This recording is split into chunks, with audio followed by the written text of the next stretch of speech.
আজকে আমি তোমাদের দিকে চিকেন স্যালাডের রেসিপি শেয়ার করবো আর খুব সহজ পদ্ধতিতে এই রেসিপিটা তৈরি করা হয়। তো চিকেন স্যালাডের জন্য প্রথমে আমি এখানে বোনলেস চিকেন নিয়ে ভালো করে পরিষ্কার করে ধুয়ে সেদ্ধর জন্য বসিয়ে দিচ্ছি। আমি একটু ধনেপাতার ডাঁটা দিয়েছি, তেজপাতা, গোলমরিচ আর লবণ দিয়ে সেদ্ধর জন্য বসিয়ে দিচ্ছি। এবার স্যালাডের জন্য দেখো আমি দুটো শসা নিয়েছি। শসাগুলো কিন্তু ছাল ছাড়াইনি, আমি ছাল সমেত নিয়ে নিচ্ছি। ভালো করে ধুয়ে কেটে নিয়েছি স্লাইস করে। আর এখানে আমি অর্ধেক গাজর নিয়েছি, গাজরটাকেও আমি সেই একইভাবে স্লাইস করে কেটে নিচ্ছি। আর নিয়েছি পেঁয়াজটাও আমি অর্ধেক নিয়েছি।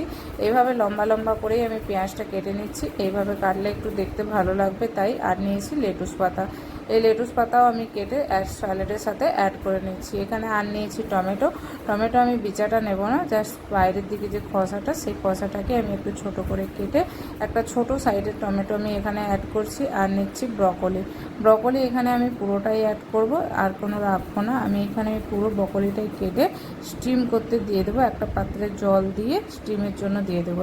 এবারে চিকেনের ম্যারিনেশনের জন্য একটা মশলা তৈরি করছি। দেখো একটু সাদা তেল নিয়েছি, তার উপরে গোলমরিচের গুঁড়ো আর একটু শেজওয়ান মশলা আর একটু রেড চিলি। তো সব কিছু একসাথে মাখিয়ে নিচ্ছি। মাখিয়ে নিয়ে চিকেনটা যে সেদ্ধর জন্য দিয়েছি সেই সেদ্ধ চিকেনটা তুলে ছোট ছোট করে কেটে নিয়ে এই মশলার সাথে মেখে নেবো। এই মশলার সাথে মেখে তোমরা ডাইরেক্ট চিকেনটা ইউজ করতে পারো, কিংবা একটু কড়াতে হালকা সেটাও ইউজ করতে পারো। তো চিকেনটা কিন্তু খুব বেশি সেদ্ধ করবে না, তাহলে কিন্তু শক্ত হয়ে যাবে, খেতে অসুবিধা হবে। তো হালকা একটু সেদ্ধ করে চিকেনটা দেখো আমি নামিয়ে নিচ্ছি। আর এটা একটু ঠান্ডা হয়ে যাওয়ার পর আমি হাত দিয়ে এটাকে ছোট ছোট করে ছাড়িয়ে নিচ্ছি। তারপরে এই মশলাটাতে ম্যারিনেট করে নিচ্ছি ভালো করে, যাতে সবগুলো চিকেনের গায়ে ভালো করে মশলাটা লেগে যায়। তো এইভাবে ডাইরেক্ট দিয়েও স্যালাডের সাথে কিন্তু মিশিয়ে খেয়ে নিতে পারো, কারণ যেহেতু চিকেনটা স্টিম করে নিয়েছো কোনো প্রবলেম হবে না। আর এখানে দেখো ব্রোকলিটাও আমি স্টিমের জন্য দিচ্ছিলাম। তো ব্রোকলিটা পুরো আমার হয়ে গেছে স্টিম। এবার ব্রোকলিটাও তুলে নিচ্ছি। আর এখানে চিকেনটা দেখো কড়াইতে আমি অল্প নাড়াচাড়া করে নিচ্ছি। 1 মিনিটের মতো নাড়াচাড়া করলেই খুব বেশি হয়ে যাবে, আর বেশি করার দরকার নেই।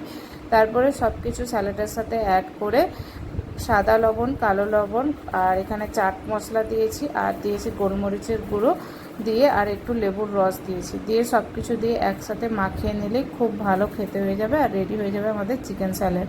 তো দেখো আমার চিকেন স্যালাড একদম রেডি হয়ে গেছে, আর খেতে কিন্তু এটা দারুণ লাগে। তো দেখো এই হচ্ছে চিকেন স্যালাডের আমার ফাইনাল লুক।